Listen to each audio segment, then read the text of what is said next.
Hello friends, आप सभी का स्वागत है आपके अपने चैनल अपी जी के में। आज की इस वीडियो में हम एक नई सीरीज़ आपके सामने लेकर आए हुए हैं। ये सीरीज़ आपको पर डे मिलेगी और इसमें 30 क्वेश्चन डिस्कस करेंगे। हिंदी के सभी क्वेश्चंस इंपॉर्टेंट होंगे, तो पूरा वीडियो ध्यान से देखिएगा। तो चलिए शुरू करते हैं। फ्रेंड्स, क्वेश्चन नंबर 1 है हमारा, ऊ और ऊ ध्वनि का उच्चारण स्थान क्या है। तो आप बताइएगा कि ऊ और ऊ ध्वनि का उच्चारण स्थान क्या है। मूर्धा है, कंठ है, या फिर ओष्ठ है, या फिर तालु। तो फ्रेंड्स, इसका राइट आंसर क्या होगा? ओष्ठ। अब ये ओष्ठ ध्वनियाँ क्या होती हैं? तो ओष्ठ ध्वनियाँ जिन वर्णों के उच्चारण में दोनों होंठ स्पर्श करते हैं उन्हें क्या कहते हैं? ओष्ठ वर्ण कहते हैं। ओष्ठ वर्ण होते कौन कौन से? तो दो तो ये स्वर होते हैं, छोटा ऊ और बड़ा ऊ। इसके बाद व्यंजन कौन कौन से होते हैं? तो पा वर्ग वाले जितने भी व्यंजन होते हैं वो सभी ओष्ठ ध्वनियाँ कही जाती हैं। ठीक है, पा वर्ग वाले जितने भी वर्ण होते हैं वो सब ओष्ठ ध्वनियाँ कही जाती हैं। जैसे पा, फा, वा, भा और मा, ये सब क्या है? तो ये ओष्ठ ध्वनियाँ हैं।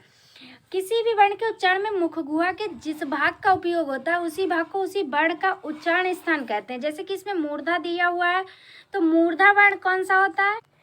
टा वर्ग के जितने भी वर्ण होते हैं उन्हें मूर्धा कहते हैं। और फिर यहाँ पे जैसे कंठ दिया हुआ है, तो जो का वर्ग के जितने भी वर्ण होते हैं उन्हें कंठ ध्वनियाँ कहा जाता है। और यहाँ पे ताल दिया है, तो चा वर्ग की जितनी भी ध्वनियाँ होती हैं उन्हें ताल व्यंजन कहा जाता है। तो ये सब आप याद रखिएगा। नेक्स्ट क्वेश्चन देखते हैं।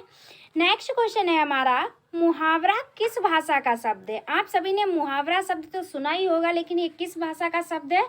तो इसका राइट आंसर क्या होगा? अरबी। किस भाषा का? तो अरबी भाषा का शब्द है। फ्रेंड्स, अब इस मुहावरे का मतलब क्या होता है? तो इसका अर्थ होता है बातचीत करना या फिर उत्तर देना। क्या होता है? बातचीत करना या फिर उत्तर देना। किसी भी भाषा में मुहावरों का प्रयोग भाषा को सुंदर और प्रभावशाली, संक्षिप्त तथा सरल बनाने के लिए किया जाता है। तो आप याद रखिएगा कि मुहावरा जो है अरबी भाषा का शब्द है और इसका अर्थ क्या है? बातचीत करना या उत्तर देना।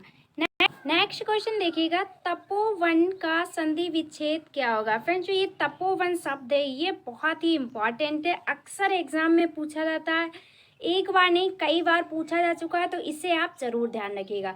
तो तपोवन का संधि विच्छेद क्या होगा? तपाह धन बन। क्या होगा? तपाह धन बन। ठीक है, इसे आप याद रखिएगा, यानी कि इस क्वेश्चन का ऑप्शन नंबर बी करेक्ट है। फ्रेंड्स, इसमें संधि कौन सी है? तो विसर्ग संधि। अब विसर्ग संधि होती क्या है? तो जहाँ विसर्ग के बाद स्वर या व्यंजन आने पर विसर्ग का लोप हो जाता है या विसर्ग के स्थान पर कोई नया वर्ण आ जाता है, वहाँ विसर्ग संधि होती है। तो इसे आप याद रखिएगा। और विसर्ग संधि की पहचान तो आप जानते ही हैं, इस तरह से इसका होता है। ठीक है, नेक्स्ट क्वेश्चन देखते हैं। क्वेश्चन है, हिंदी में कुल कितने लिंग होते हैं। तो ये क्वेश्चन तो आप सभी को पता होगा कि हिंदी में कुल कितने लिंग होते हैं। तो इसका राइट आंसर है ऑप्शन नंबर ए, 2। कौन कौन से? हिंदी में 2 लिंग होते हैं। वो लिंग कौन कौन से होते हैं? तो पुल्लिंग और स्त्रीलिंग। जिस शब्द संज्ञा से व्यक्ति की जात का पता चलता है उसे लिंग कहते हैं। ठीक है, इससे यह भी पता चलता है कि वह पुरुष जाति का है या फिर स्त्री जाति का। अब हम आपके उदाहरण के लिए बता देते हैं। जैसे पुरुष जाति में मोहन, लड़का, शेर, घोड़ा, दरवाजा, पंखा, कुत्ता, पिता, भाई आदि ये सब किस में आते हैं? तो ये पुल्लिंग में आते हैं। और स्त्रीलिंग के उदाहरण कौन कौन से हो सकते हैं? जैसे कि मोहिनी है, लड़की है, शेरनी, घोड़ी, कैची, अलमारी, माता, बहन आदि ये सब किस में आते हैं? तो ये स्त्रीलिंग के अंतर्गत आते हैं। और फ्रेंड्स, हम आपको पुल्लिंग और स्त्रीलिंग पहचानने की सबसे आसान ट्रिक बताते हैं। आप उसके साथ हमेशा विशेषण लगाकर देखिए। अगर अच्छा लगता है तो पुल्लिंग होगा और अगर अच्छी लगता है तो स्त्रीलिंग होगा। ये सबसे आसान ट्रिक है, स्त्रीलिंग और पुल्लिंग कभी भी गलत नहीं हो सकते। देखते हैं नेक्स्ट क्वेश्चन हमारा। नेक्स्ट क्वेश्चन है हमारा, निम्नलिखित में से शुद्ध वर्तनी का चयन कीजिए। अब इसमें से आपको शुद्ध वर्तनी का चयन करना है। फ्रेंड्स, यहाँ पे लिखा है कवित्री, यहाँ पे लिखा है कविइत्री, और यहाँ पे कवित्री लिखा है और यहाँ पे कविइत्री लिखा है। तो इसमें से आप बताइएगा कि राइट आंसर कौन सा हो सकता है। फ्रेंड्स, बहुत ध्यान से देखने के बाद अपना आंसर दीजिएगा, क्योंकि इस क्वेश्चन में अक्सर बच्चे गलत करते हैं। तो इसका राइट आंसर क्या होगा? ऑप्शन नंबर डी कवयित्री। हम आपको लिखकर यहाँ पे बता देते हैं कैसे लिखते हैं, जिससे कि आप कभी भी ना भूलें कि कवयित्री हमेशा ऐसे लिखा जाता है, ना कि वा में मात्रा लगाई जाती है। इसे आप याद रखिएगा, कभी भी भूलिएगा नहीं, क्योंकि ये वर्ड काफ़ी इम्पॉर्टेंट है एग्ज़ाम की दृष्टि से। और कवित्री शब्द शुद्ध वर्तनी रूप है। जो स्त्री कविता करती है उसे कवित्री कहा जाता है, जबकि अन्य विकल्प जो है वो सभी गलत दिए हुए हैं। इसमें कवित्री, इसमें वहाँ में मात्रा लगा के गलत कर दिया और इसमें भी गलत कर दिया, यानी कि ऑप्शन नंबर डी आपका बिल्कुल सही है। देखते हैं नेक्स्ट क्वेश्चन। नेक्स्ट क्वेश्चन है हमारा, तुम क्या खा रहे हो इस वाक्य में प्रयुक्त सर्वनाम है। इसमें कौन सा सर्वनाम प्रयुक्त किया गया है? तो इसका राइट आंसर क्या होगा? ऑप्शन नंबर सी प्रश्नवाचक। आपको पूछने से ही पता चल रहा होगा तुम क्या खा रहे हो। फ्रेंड्स, एक बात हमेशा याद रखना कि हिंदी जो है भाव पर चलती है, ना कि रटने से। हिंदी में कभी भी आप किसी भी क्वेश्चन को देखिएगा तो उसका भाव समझने की कोशिश कीजिएगा। जैसे कि तुम क्या खा रहे हो, तो आपको क्या लग रहा है? आप किसी से पूछ रहे हो ना कि तुम क्या खा रहे हो, तो क्या होगा? प्रश्नवाचक है। ठीक है। वाक्य में क्या का उपयोग प्रश्न पूछने के लिए होता है, अतः ये प्रश्नवाचक सर्वनाम है। वाक्य में प्रयुक्त वह शब्द जिससे व्यक्ति, वस्तु अथवा स्थान के विषय में प्रश्न उत्पन्न हो उसे प्रश्नवाचक कहते हैं। जिस सर्वनाम में किसी प्रश्न का बोध होता है उसे प्रश्नवाचक कहते हैं। अब जैसे हम आपको बता देते हैं, यहाँ पे पूछा गया तुम क्या खा रहे हो, और क्या हो सकता है? तुम कौन हो। तो ये भी एक क्वेश्चन हुआ ना कि तुम कौन हो। उसके बाद नेक्स्ट हम आपको बताया जैसे कि तुम्हें क्या चाहिए, तो ये भी आप किसी से पूछ रहे हैं ना, उसके बाद सामने वाला आपको आंसर देगा कि तुम्हें क्या चाहिए, तो वो आंसर देगा आपको। जिसमें आपके पूछने पर सामने वाले को आंसर देना पड़े, वहाँ पर क्या होता है? प्रश्नवाचक चिन्ह होता है। ठीक है फ्रेंड्स, देखते हैं नेक्स्ट क्वेश्चन हमारा। क्वेश्चन है, क्षत्रिय बड़े साहसी होते हैं इस वाक्य में बड़े क्या है? तो ये बड़े शब्द उपयोग किया गया है, ये क्या है? ये एक प्रविशेषण है या गुणवाचक विशेषण है या परिमाणवाचक विशेषण है या फिर संख्यावाचक विशेषण है? तो ये बड़े शब्द क्या है? तो ये एक प्रविशेषण है। क्या है? प्रविशेषण है। अब ये प्रविशेषण क्या होता है? तो वाक्य में साहसी विशेषण है, इसमें साहसी जो वर्ड दिया है ये विशेषण है, और जो इसकी विशेषता बता रहा है वह प्रविशेषण है। विशेषण की विशेषता बताने वाले शब्दों को प्रविशेषण कहा जाता है। जैसे कि बहुत, मतलब रमेश बहुत अच्छा लड़का है, तो बहुत क्या हो गया? प्रविशेषण, और अच्छा क्या हो गया? विशेषण। ठीक है। जैसे ज़्यादा, किसी चीज़ के लिए हम कहते हैं ना ज़्यादा, तो वो ज़्यादा क्या है? प्रविशेषण है। इसी प्रकार पूर्ण आदि प्रकार के ऐसे शब्द हैं जो प्रविशेषण कहलाते हैं। मतलब आप एक सीधा सा याद रखिएगा कि विशेषण की विशेषता बताने वाले शब्दों को प्रविशेषण कहा जाता है। ठीक है। देखते हैं हमारा नेक्स्ट क्वेश्चन। हमारा नेक्स्ट क्वेश्चन है, निम्नलिखित में से किस शब्द में आ उपसर्ग लगा है? उपसर्ग और प्रत्यय वाले प्रश्न आपने पढ़े ही होंगे, तो इनमें से बताइए किसमें आ उपसर्ग का प्रयोग हुआ है? अवतार में, आजीवन में, अनुशासन में या फिर अधिकार में? तो आपको क्वेश्चन देख के पता ही चल गया होगा किसमें उपयोग हुआ। ऑप्शन नंबर बी राइट है, आजीवन में। आजीवन शब्द में आ उपसर्ग का प्रयोग हुआ है। आ उपसर्ग का अर्थ है और, सीमा, समेत, कमी, विपरीत। इसका अर्थ क्या होता है? और या फिर सीमा या फिर समेत या कमी या फिर विपरीत। आ उपसर्ग से बने अन्य शब्द भी हैं, जैसे कि आकाश हो गया, आदान हो गया, आगमन हो गया, आरंभ हो गया, आचरण हो गया, आकर्षण हो गया या फिर आरोहण। फ्रेंड्स, यहाँ पे बात उपसर्ग की हुई, तो उपसर्ग होता क्या है? तो जो शब्द के शुरुआत में जुड़ते हैं उन्हें उपसर्ग कहते हैं। जिसमें इसमें जीवन में आ जुड़ गया तो क्या हो गया? आजीवन। जीवन से क्या हो गया? आजीवन। तो इसे आप याद रखिएगा, इसका राइट आंसर है आजीवन। देखते हैं नेक्स्ट क्वेश्चन हमारा। क्वेश्चन है, निम्नलिखित में से किस शब्द में एरा प्रत्यय नहीं लगा है? फ्रेंड्स, यहाँ पे नहीं याद रखिएगा, एग्जाम में ऐसे क्वेश्चन बहुत ही डिस्टर्ब करते हैं, क्योंकि बच्चे अक्सर देखते नहीं कि नहीं लगा है या फिर नहीं लगा है। तो इसमें नहीं शब्द का उपयोग हुआ है। यहाँ पे आपको बताना है कि ऐसा कौन सा शब्द है जिसमें एरा प्रत्यय नहीं लगा है। तो देखिएगा, इसमें फुफेरा, इसमें भी एरा प्रत्यय लगा, ममेरा, इसमें भी एरा प्रत्यय लगा है, लेकिन चचेरा, इसमें भी एरा प्रत्यय का प्रयोग हुआ है। फ्रेंड्स, आप खुद से बोल कर देखिएगा कि इसमें आपको महसूस हो रहा है या नहीं। सोनार, सोनार में कोई भी एरा प्रत्यय नहीं लगा है, तो इसका राइट आंसर क्या होगा? सोनार होगा।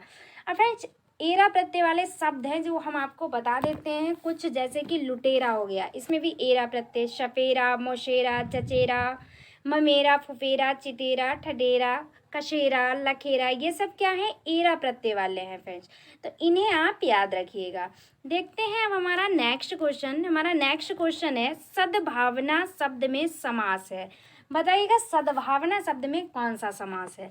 तो फ्रेंड्स अगर सद्भावना शब्द का आप संधि विच्छेद करेंगे या फिर इसका अर्थ निकालेंगे तो क्या निकलेगा, सच्ची भावना। क्या निकलेगा, सच्ची भावना। फ्रेंड्स आप हमारी राइटिंग पे मत जाइएगा क्योंकि हम हाथ से लिखते हैं, क्योंकि हम फ़ोन से वीडियो बना रहे हैं, तो आप समझ सकते हैं, थोड़ा सा मैनेज कर सकते हैं। हमारे लिए इतना तो आप कर ही सकते हैं अगर हम आपके लिए इतनी कोशिश कर रहे हैं। तो इसका अर्थ होगा सच्ची भावना। ठीक है, इसमें जो सच्ची भावना में विशेषण विशेषिका संबंध है, इन दोनों में विशेषण और विशेषिका संबंध है। अतः यहाँ पर क्या होगा, कर्मधारय समास होगा। अब कर्मधारय समास क्या होता है, तो जिस समास के समस्त पद का उत्तर पद प्रधान हो, क्या उत्तर पद प्रधान हो तथा पूर्व पद व उत्तर पद में विशेष या विशेषण का संबंध हो, वहाँ कर्मधारय समास होता है। तो जैसे सद्भावना मतलब सच्ची भावना, यहाँ पर विशेषण और विशेष से दोनों का प्रयोग हुआ है, तो इसलिए यहाँ पे क्या होगा, कर्मधारय समास होगा। यानी कि इस क्वेश्चन को ऑप्शन नंबर सी राइट होगा। अब जैसे कि यहाँ पे एक सद्भावना बैठ दिया, इसी प्रकार देहलता हो गया। देहलता का अर्थ क्या होता है, देह रूपी लता, अर्थात यहाँ पे भी क्या हो गया, तो कर्मधारय समास होगा। और प्राण प्रिय, प्राण के समान जो प्रिय हो उसे क्या कहते हैं, प्राण प्रिय। तो यहाँ पे भी क्या होगा, कर्मधारय समास होगा। जैसे कि अपने लोग कहते हैं अधमरा, यहाँ पर आधा मरा हो जो, उसे क्या कहते हैं, अधमरा। यहाँ पे भी कर्मधारय समास होगा। फ्रेंड्स ये कुछ इंपॉर्टेंट वर्ड हैं, इन्हें आप याद रखिएगा। सद्भावना, देहलता, प्राण प्रिय, अधमरा, ये सब क्या है, तो कर्मधारय समास के अंतर्गत आते हैं। नेक्स्ट क्वेश्चन, निष्दिन बरसत नेन हमारे, पंक्ति में किस रस का वर्णन है। तो बताइए निष्दिन बरसत नेन हमारे, इस पंक्ति में किस रस का प्रयोग हुआ है। तो आपको देखकर पता ही चल रहा होगा, इसमें वीर रस जैसी कोई बात ही नहीं हुई है जो यहाँ पर वीर रस होगा। भयानक रस भी नहीं हो सकता। वात्सल तो हो ही नहीं सकता। और यहाँ पे क्या है, श्रृंगार रस का। श्रृंगार रस में भी किस रस का प्रयोग है, श्रृंगार रस के दो भाग होते हैं, वियोग श्रृंगार और संयोग श्रृंगार। तो यहाँ पर वियोग श्रृंगार का प्रयोग हुआ है। इसमें जहाँ पर हृदय में उत्साह उत्पन्न हो वहाँ पर वीर रस होता है। यहाँ पे उत्साह जैसी कोई बात नहीं हुई है। जैसे कि फहरी ध्वजा, फड़की भुजा, बलिदान की ज्वालामुखी, यहाँ पर क्या होगा, वीर रस। और जहाँ भय उत्पन्न हो वहाँ भयानक रस होता है। जैसे जहाँ पर भय उत्पन्न हो, भय उत्पन्न करने वाली वस्तु या दृश्य को देखकर भय की सृष्टि हो, वहाँ क्या होता है, भयानक रस होता है। उदाहरण जैसे हम आपको बता देते हैं, उदर गर्जी सिंधु लहरिया कुटिल काल के जालोसी। और जो श्रृंगार रस है उसका उदाहरण आपको दिया है। वात्सल्य रस कहाँ होता है, जहाँ किसी बालक की बात की गई हो। नेक्स्ट क्वेश्चन देखते हैं हमारा। नेक्स्ट क्वेश्चन है, निज भाषा उन्नति है सब उन्नति को मूल, बिन निज भाषा ज्ञान के मिटे न हिये को सूल। इन पंक्तियों में कौन सा छंद है। अब आपको फ्रेंड्स छंद बताना है कि इन पंक्तियों में कौन सा छंद है। तो दोहा है, रोला है, या फिर चौपाई है, या फिर कुंडलिया है। तो इसका राइट आंसर क्या होगा, दोहा। यानी कि इस क्वेश्चन का ऑप्शन नंबर ए करेक्ट है। इस पंक्ति में दोहा छंद है, ये मात्रिक छंद है। दोहा कैसा है, तो मात्रिक छंद है। और इसमें जो है वह 4 चरण होते हैं। कितने, 4 चरण होते हैं। प्रथम एवं तृतीय चरण में कितने होते हैं, 4 चरण होते हैं। प्रथम एवं तृतीय चरण में कितनी मात्राएं होती हैं, तो 13 मात्राएं होती हैं। कितनी, तो 13 मात्राएं होती हैं। और द्वितीय एवं चतुर्थ चरण में कितनी होती हैं, तो 11 मात्राएं होती हैं। ये आप याद रखिएगा, एग्जाम में अक्सर पूछा जाता है कि दोहा में कितनी मात्राएं होती हैं। और फ्रेंड जो सोठा होता है दोहा का ठीक विपरीत होता है। इसमें पहले और तीसरे चरण में 11 मात्राएं होती हैं, दूसरे और चौथे चरण में 13 मात्राएं होती हैं। तो दोहा हमेशा सोठा का उल्टा होता है। देखते हैं नेक्स्ट क्वेश्चन। हमारा क्वेश्चन है, निम्नलिखित में से कौन सा शब्दालंकार है। इनमें से शब्दालंकार आपको बताना है। अलंकार कितने प्रकार के होते हैं, अलंकार 2 प्रकार के होते हैं। ठीक है, शब्दालंकार और अर्थालंकार। ठीक है, तो शब्दालंकार जहाँ किसी किसी पंक्ति या कविता में शब्दों के कारण रमणीयता आती है, वहाँ शब्दालंकार होता है। शब्दालंकार के मुख्य भेद कौन कौन से होते हैं? तो अनुप्रास, यमक, श्लेष और वक्रोक्ति आदि। अब यहाँ पे क्या पूछा गया? शब्दालंकार है कौन सा? तो शब्दालंकार के अंतर्गत कौन कौन सा आता है? तो अनुप्रास, यमक, श्लेष और वक्रोक्ति। इनमें से देखिएगा कौन सा दिया हुआ है? तो यहाँ पे यमक अलंकार दिया है, तो इसका राइट आंसर क्या हो जाएगा? यमक। ठीक है। और अर्थालंकार के अंतर्गत क्या आता है? तो आप ये चार याद रखिएगा, बाकी जो है वो अर्थालंकार के अंतर्गत आते हैं, जैसे कि उपमा हो गया, रूपक हो गया, उत्प्रेक्षा हो गया, व्यतिरेक हो गया, अतिशयोक्त हो गया, दृष्टांत हो गया, भ्रांतिमान हो गया, संदेह हो गया, उल्लेख आदि। ये सब किसके अंतर्गत आते हैं? तो ये अर्थालंकार के अंतर्गत आते हैं, जिनमें शब्दों के द्वारा अर्थ की स्पष्टि हो वहाँ पर क्या होता है? अर्थ शब्दालंकार, और जहाँ पर अर्थ निकले स्पष्टि हो वहाँ पर अर्थालंकार होता है। नेक्स्ट क्वेश्चन देखिएगा हमारा, अंधे के हाथ बटेर लगना कहावत का आशय क्या है? आप सभी ने क्वेश्चन पढ़ा होगा कि अंधे के हाथ बटेर लगना, इस कहावत का आशय क्या है? तो इसका राइट आंसर क्या हो सकता है? आप सभी बताइएगा कमेंट बॉक्स में। तो इसका राइट आंसर होगा ऑप्शन नंबर बी, किसी अयोग्य व्यक्ति को महत्वपूर्ण वस्तु प्राप्त हो जाना क्या कहलाता है? अंधे के हाथ बटेर लगना। ठीक है। नेक्स्ट क्वेश्चन देखते हैं हमारा। क्वेश्चन है, निम्नलिखित में से कौन सा शब्द अरविंद का पर्यायवाची नहीं है? यहाँ पर फिर से देखिएगा नहीं वर्ड का यूज हुआ है कि अरविंद का पर्यायवाची नहीं है। इनमें से 3 अरविंद के पर्यायवाची हैं, एक नहीं है। आपको वही बताना है कि कौन सा अरविंद का पर्यायवाची नहीं है। अच्छा, अरविंद का मतलब क्या होता है? अरविंद का आशय है कमल, इसका अर्थ क्या होता है? कमल। तो आपको बताना है कि कौन सा कमल का पर्यायवाची नहीं है।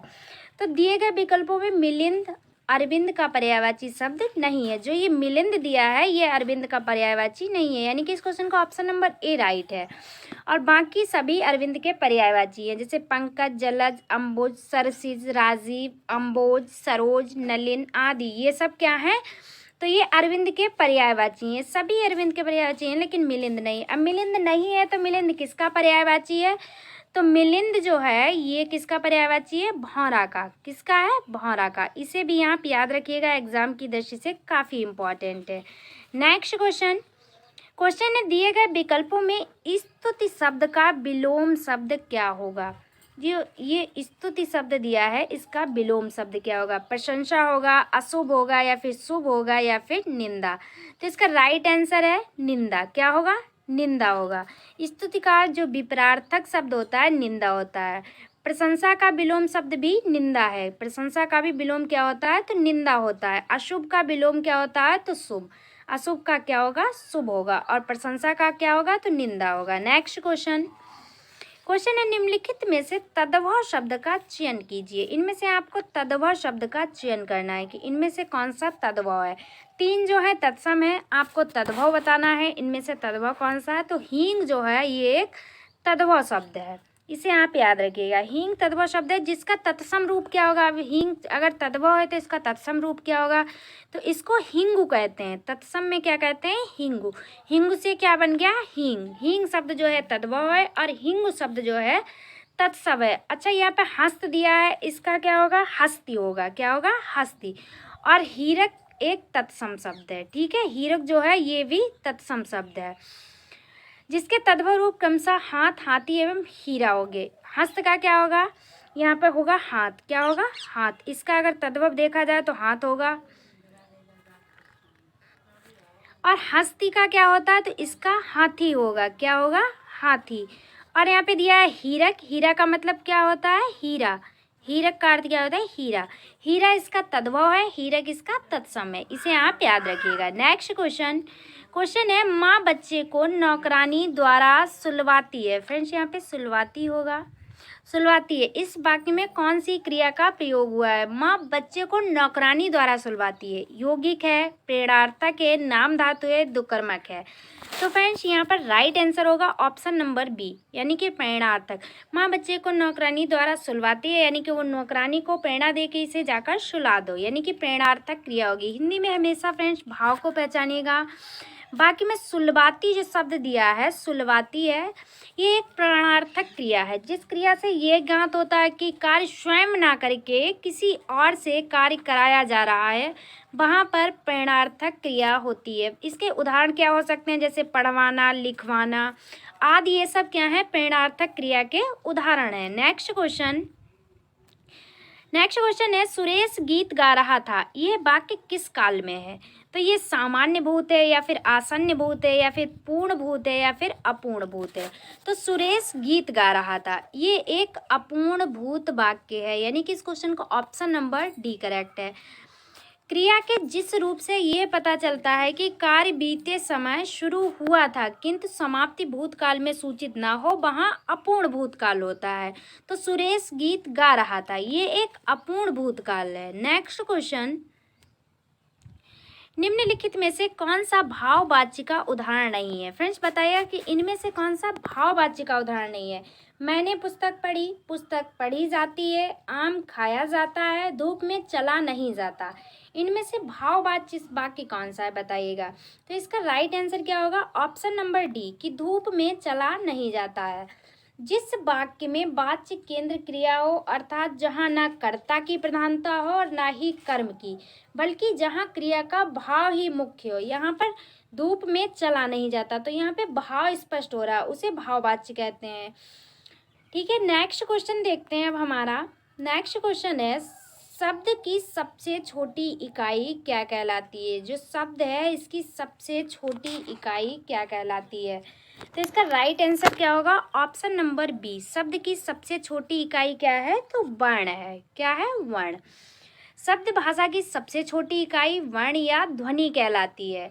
हिंदी में कुल कितने वर्ण होते हैं, तो 52 वर्ण होते हैं। कितने, 52, जिसमें स्वरों की संख्या कितनी है, तो 11। कितनी है, 11।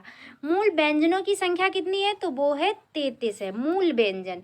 और 2 अयोगवाह होते हैं, कौन कौन से, तो अंग और आहा। कौन कौन से, अंग और आहा, 2 ये अयोगवाह व्यंजन कहा जाते हैं। और 2 द्विगुण व्यंजन होते हैं। द्विगुण व्यंजन कौन कौन से होते हैं, तो ये ऐसे ढा होता है, इसके नीचे बूंदी लगी होती है, और ये ढा, इसके नीचे बूंदी लगी होती है, ये द्विगुण व्यंजन होते हैं।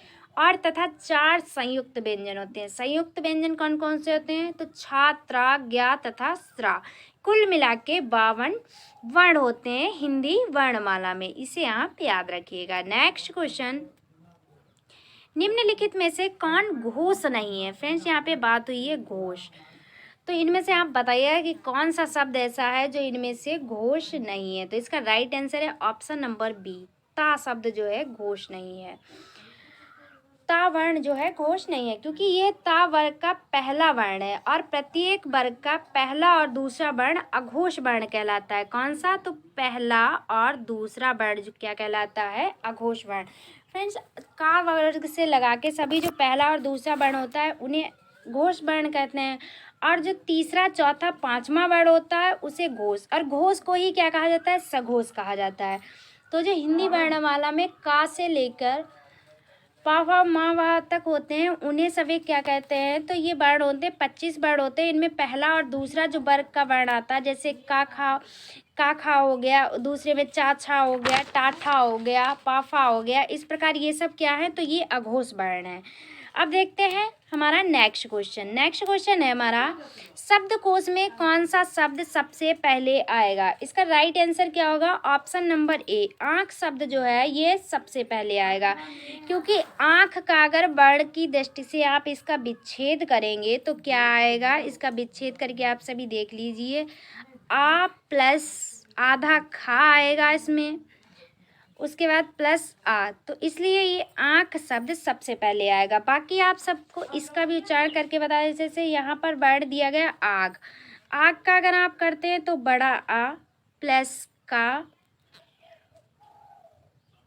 गा आएगा यहाँ पे आधा गा प्लस आ। अब फ्रेंड्स यहाँ पे गा जो है ये बाद में आता है, इसलिए आँख पहले आएगा और आग बाद में आएगा। अब यहाँ पर आप आकर शब्द दिया है, इसका अगर विच्छेद करते हैं तो बड़ा आ प्लस आधा का प्लस आ और प्लस आधा रा प्लस आ, ठीक है।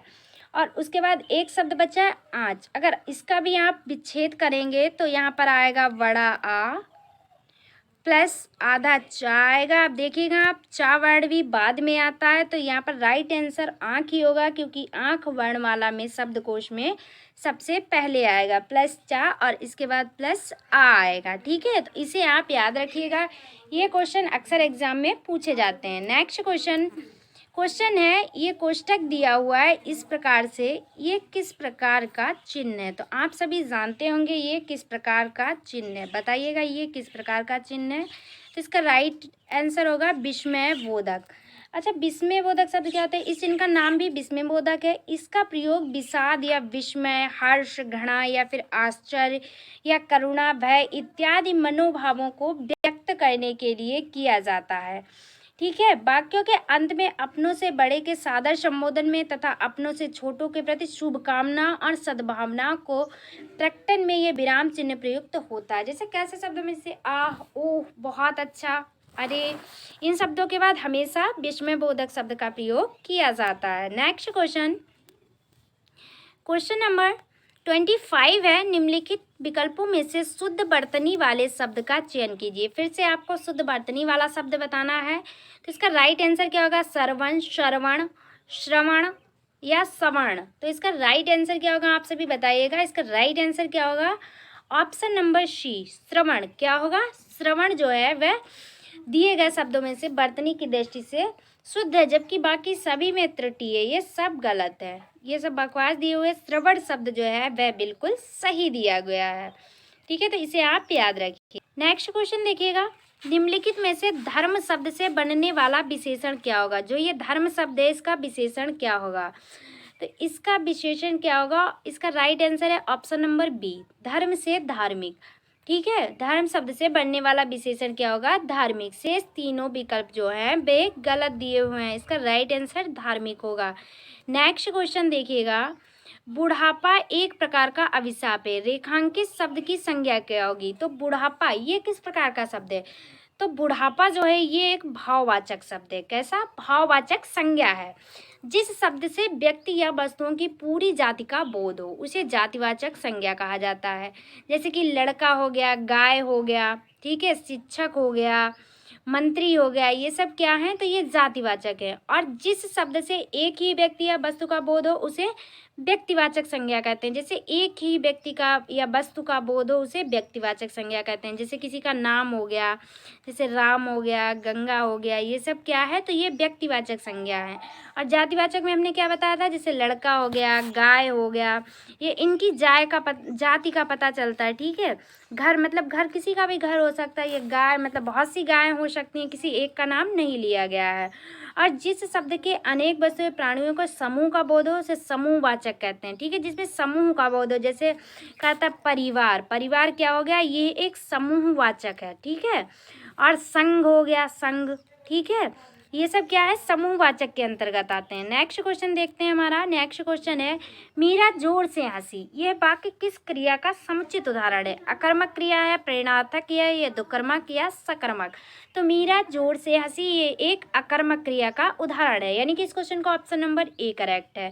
वाक्य अकर्मक क्रिया का समुचित उदाहरण है, ऐसी क्रियाएं। अब अकर्मक क्रिया क्या होता है? तो अकर्मक क्रियाएं वे होती हैं जिसका प्रभाव कर्ता पर पड़े तथा उसके संपादन हेतु कर्म की आवश्यकता ना हो, मतलब इसका नाम है अकर्मक। जहाँ पर कर्म ना हो वो क्या है? अकर्मक, और जहाँ पर कर्म हो वो क्या है? सकर्मक। सीधा सा फंडा है, इसे आप याद रखिएगा। और आवश्यकता में अकर्मक क्रिया कहलाती है। यहाँ पर हंसने का प्रभाव केवल मीरा पर पड़ रहा है। किस पे पड़ रहा है? मीरा पर। मीरा क्या है? करता है। यहाँ पे कर्म कोई नहीं दिया हुआ है, तो इसलिए यहाँ पे क्या होगा? अकर्मक क्रिया होगा, हंसना। ठीक है, केवल मीरा कर्ता पर पड़ रहा था, ये एक अकर्मक क्रिया है। नेक्स्ट क्वेश्चन है हमारा, आप वहां मत जाइए, रेखांकित पद का परिचय क्या होगा? यहाँ पर मत शब्द दिया है, इसके नीचे रेखांकित है, इसका पद परिचय क्या होगा? तो इसका राइट आंसर है ऑप्शन नंबर ए, निषेधवाचक अव्यय। आप इस बात को बोल कर देखिए कि आप वहाँ मत जाइए। यहाँ पर नहीं शब्द नहीं दिया है, जिससे कि आप नहीं शब्द नहीं दिया इसलिए ये निषेधवाचक नहीं हो सकता। आप देखिएगा यहाँ पर नहीं शब्द बिल्कुल भी नहीं दिया गया है, लेकिन फिर भी यहाँ पर निषेधवाचक अव्यय होगा। क्यों? यहाँ पर भाव को देखिएगा आप, हिंदी हमेशा भाव पर ही चलती है। आप वहाँ मत जाइए। अगर आप किसी से ये बात बोलते हैं आप वहाँ मत जाइए, तो आप उसे मना कर रहे हैं कि आप वहाँ बिल्कुल भी मत जाइए।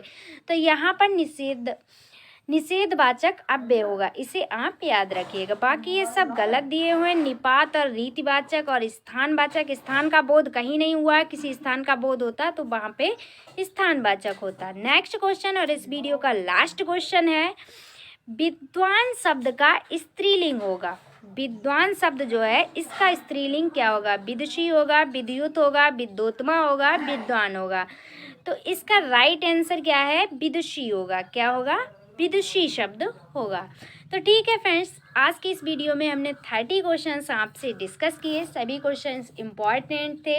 आई होप आपको ज़रूर पसंद आए होंगे। फ्रेंड्स, अगर आपको पसंद आए तो अपना प्यारा सा कमेंट देना हमें ना भूलें। तो थैंक्स फॉर वॉचिंग। मिलते हैं नेक्स्ट वीडियो में। Take care of everyone. तब तक के लिए बाय बाय।